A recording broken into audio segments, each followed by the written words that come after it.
Hi everyone, this is Dinah Rose. Welcome to my channel. This is a review for Love and Marriage Huntsville, Season 4, Episode 8, and it was called You Reap What You Marcel. Before I get started, please like this video so that others can find me. Subscribe to my channel. I truly appreciate everyone's support and for helping me grow this channel. So let's get into it. So guys, it picked up exactly where it left off at the Galantine's party. And we saw Destiny standing up and people were trying to escort her out of the room. Just a little bit of background. Stormy actually said that actual scene, I guess it taped for about 6 hours. And she said there was a lot of time where people weren't saying anything. They were just kind of on their phones. So I guess when things started picking up, everybody's emotions were on edge. Like they were on high, and you can kind of tell that. And you can also tell that they literally chopped the scene up and put things together where they wanted them to be. So some of what Mel was recounting may have actually been accurate. So when she was saying when she called Tisha out of her name, that may have been accurate the way she said it. But anyway, Destiny is being escorted out of a room to where the camera crew is, okay? Tisha and Kimmi have her in there, and Destiny is saying, that bitch been talking to me crazy all night. Then Tisha tells Destiny, remember to keep your cool. In the room with Stormy, who is also still screaming and out of control, she says, throw another chair, ho. Now, both Destiny and Stormy can hear the other one, even though they are separated, but they are still screaming at each other, and so they are still heated. Destiny gets so emotional that one of the men back behind the camera starts holding her because she starts like trying to spin out of everybody's arms and go back out to where Stormy is.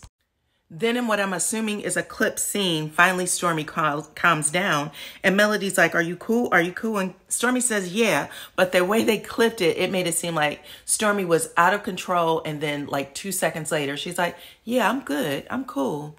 Then Melody gets out of her seat, goes back to where Destiny is. And she's like, are you okay? Are you good? Because you guys aren't even beefing like that for real. Like, what is happening? Destiny says, I was talking to you. I wasn't even talking to her. And she's been talking crazy to me the entire time. Melody says, Destiny, you were aggressive. And then Kimmi co-signs it and says, you were rough. You were rough. Then Destiny says, I let it go twice. 3 times is a mother effing charm. In the other room, Tiffany tells Stormy, think about your baby and to basically calm down. Stormy's like, you know what? I'm cool, but she tried to throw a chair at me. Tiffany says, yeah, that chair was a bit much. Then Tisha comes into the room with Stormy and Tiffany, and she jumps in it and tells her, you know what? You can't drink anymore. We're not going to let you drink anymore. Stormy said, I had 1 drink, and this is who I am every day.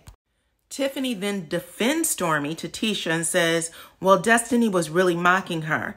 Then Tisha says, I must have missed it. Stormy says, well, I didn't. Mel comes back into the room with Stormy and she's trying to calm her down again. Then she literally pulls Stormy's chair with Stormy still sitting in it. She pulls it towards her and she was like, listen, just chill. Y'all don't even have beef like that for real. In the other room, Destiny is wiping her eyes and Kimmi's trying to console her. Then Kimmi tells her, just think it through. Then Destiny says, I tried. What would you do if you were me? And Kimmi said, I'd probably throw a chair. And Destiny doubled over laughing and they started hugging each other. And you can just tell in that moment that a bond was formed. That was when Destiny became an honorary Scot right there, because anytime you are in that type of emotional state and someone can make you laugh, your heart just warms up to that person. Kimmi tells Destiny that you and I are the same, and they just hugged it out. And I just want to say that there was an interview where Kimmi said that she had she would curse anybody out at the drop of a dime. She was very aggressive. And Destiny said that Kimmi reminds her a lot of herself. So the two of them have a lot in common. And actually, I think it was Melody who said, the two of you have a lot in common. You guys are going to hit it off. And clearly they do. In the other room, Tisha is telling Stormy, you got to learn to keep your cool. And, you know, I was able to not be rowdy even after Melody called me a bitch. And Mel is looking like, where is this girl? Like, what planet does she live on? But Stormy said, well, if I'm not mistaken, you and Melody stood up on each other. And Tisha was like, yeah, but we didn't do anything. And then Tisha says, well, I don't even know where that aggression came from, Melody. I thought we were good. And Melody's like, well, Tisha, we were until the reunion when you said that I wasn't a good friend.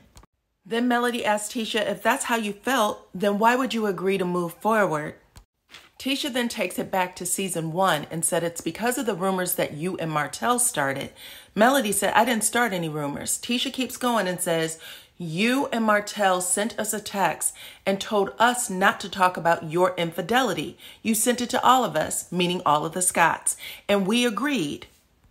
Then Tisha says, hell yeah, we knew Martell was cheating.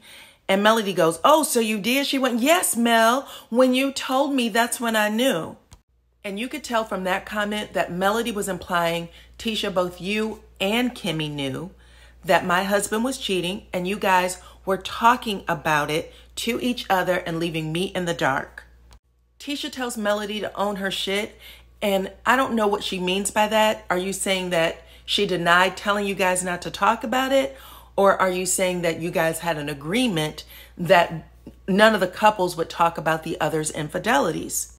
Melody tells Tisha that she talks about Marcel when his name pops up on the internet, just like Tisha and Kimmi used to talk about her and Martell when their names popped up. Tisha starts screaming, where's your proof? Where's your proof? And Melody said, go to YouTube if you want proof. Tisha then tells Melody, your husband was cheating for 5 years and you knew about it and you still decided to have a baby with him. And that's still confusing because Melody and Martell are no longer together. Melody says your husband is still cheating every day and you're still with yours. Tisha starts calling Melody a liar, and Melody looks over at Kimmi and says there's no way that Tisha and I will ever be cool because she still has way too much shit in her heart. Tisha starts screaming, where's the proof? Where's the proof? Melody says it's on YouTube. Then she stands up. She tells Stormy, let's go, Stormy. Melody says, I will be arrested if I stay here. Tisha starts screaming, oh, you're such an actress. You're such an actress. Bravo, bravo. And then you could see Destiny is smiling. She has her hand kind of over her mouth, but not really. But she's really getting her whole entire life from this moment. Then Melody says, I have never lied to Tisha. And when she goes outside, you can tell that she's really hurt and shooken up by what happened. But you can also tell that Tisha is also hurt at the fact that Melody wasn't lying. That's what I have to assume. Because with everything that her mother has said about Marsau, just recently actually, even Kiki saying that those rumors existed long before the show started, it was what Melody said that hurt Tisha the most for some reason. So at this point, I think it's safe to say that Tisha believes the rumors. In the next scene, Maurice serves Kimmi breakfast in bed, and it's her birthday. And Kimmi tells Maurice everything that happened at the Galantine's party. When she's done with that, she says she's really worried about, Jalen's housewarming party because of all the explosive fights that happened at the Galantine's event. Maurice says, well, there's one common denominator, Melody. Is she invited? She was like, well, she didn't confirm. She didn't give a solid confirmation. And then he made it out like, well, you could always pull it back. Then he says, well, if Melody doesn't go, I'd like Martell to go. And Kimmi said, no, thank you. Martell has me in too much mess, and I'm not feeling him right now. Then Maurice says, oh, are you Team Melody? Kimmi said no. Then Maurice says, well, I want you to work it out with Martell. He actually called him on the phone, and they did a FaceTime. I know a lot of people like to talk about how manipulative some of the cast members are on this particular show, but the way Maurice shuts Kimmi down when he wants something is fascinating to me. And he did it in this scene. And if you guys didn't see it, oh my gosh, please rewatch it.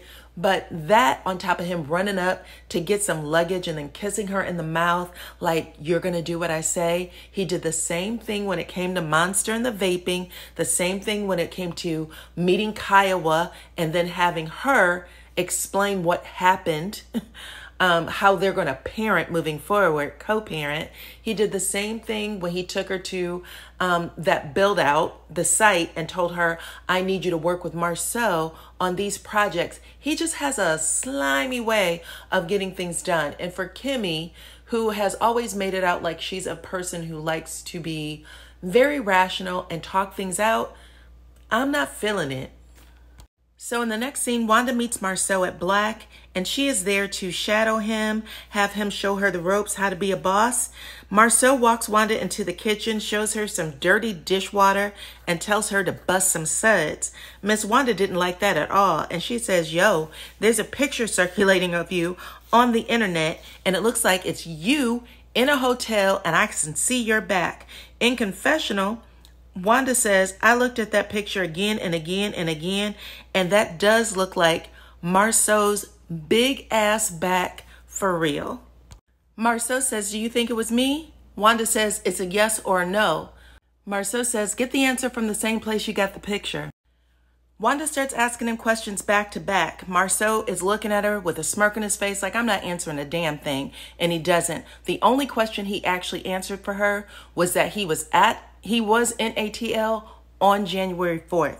She was like, oh, so you're going to answer that one, but nothing else? He was like, I'm not going to answer anything, whether it's true or not. The person who needs to believe me and trust me already does, so I don't have to answer anything else. That's how you know that he put the roots on Tisha. So whatever happens in the world, he got that lifesaver that they have on Men in Black. He puts it in front of Tisha. Tisha goes blank, and she doesn't know anything else. Miss Wanda says, don't let the cat bite you in the ass. Marcel says, the rumors say the cats are on my side. Then he says, you will never have a single receipt on anything.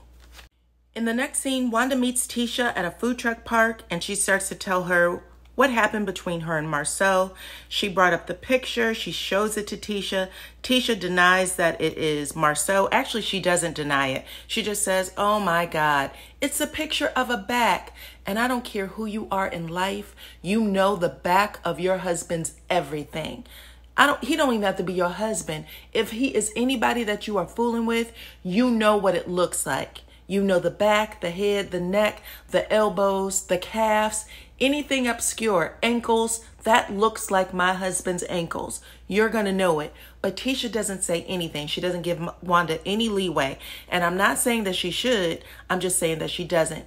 And for this moment, I was like, Tisha, you just called Melody an actress. You clapped your hands. You said bravo. Honey, you were giving Juilliard in this scene, okay? Broadway. Bravo, girl. Bravo. Next scene, Melody visits Stormy at her house, and they rehash the Galantine's event. Stormy says that she thought that Tisha's energy was off from the jump. Melody says that Tisha has a lot of misplaced anger, and that if she didn't want to know the truth, she should not have asked her. Then they talked about Destiny. Melody said that Destiny can be aggressive, and she said that she had called her after the event to talk about it. And she said that Destiny said Stormy had triggered her a few times. Stormy said, I don't know what I did to trigger her. Melody said, I really want y'all to talk about it because y'all have no reason to be upset for real. And then Stormy said if she does, she's going to bring her bodyguards with her. Melody gives a look like, girl, you think you're doing too much? But Stormy said that's the only way I'll meet her. Now, even though Melody and Destiny are not cool right now, and we still do not know exactly what was said at that hotel, even though we can kind of figure it out based on the energy that happened at the party, I do think that it is cool Melody is trying to mend fences between Stormy and Destiny. At the end of the day, she doesn't have to do that. In the next scene, Martell meets Tiffany and Lewis for drinks, but really, he's just meeting with Tiffany because Lewis isn't saying a thing. Tiffany catches Martell up on everything following the book signing. She lets her know that Melody had a funeral that she had to go to, that Melody informed her that Martell and her don't talk to each other, that they only email. Martell was like, I had no idea that Melody had a funeral and she could have told me. I would have told her. Then he starts pouring it on really thick, like, Why wouldn't Melody just talk to me? Do you guys see what's happening here? In order for us to be parents of 4 children, we need to talk to each other, and I would do X, Y, and Z for her. And it was like he was really trying to make it out like he has a real healthy respect for Melody where their children is concerned.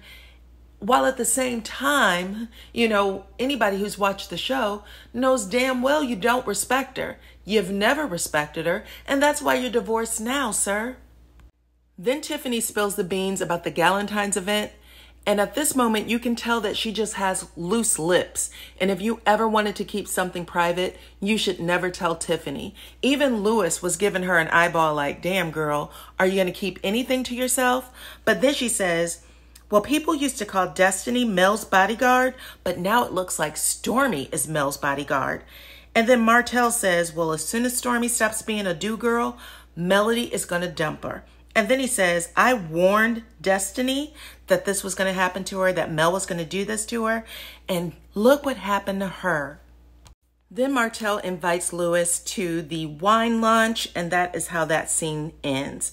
The last scene, Tisha pulls up to Black. She calls Marcel and asks him to come out to the car so they can talk. While she's waiting on him, they do a bunch of flashback scenes where Tisha is being asked about whether or not she trusts Marcel. And that is how it ends. So we will see what happens next week. You guys, please let me know what y'all think in the comments. Please like the video, share, subscribe, and I will talk to you all on the next one.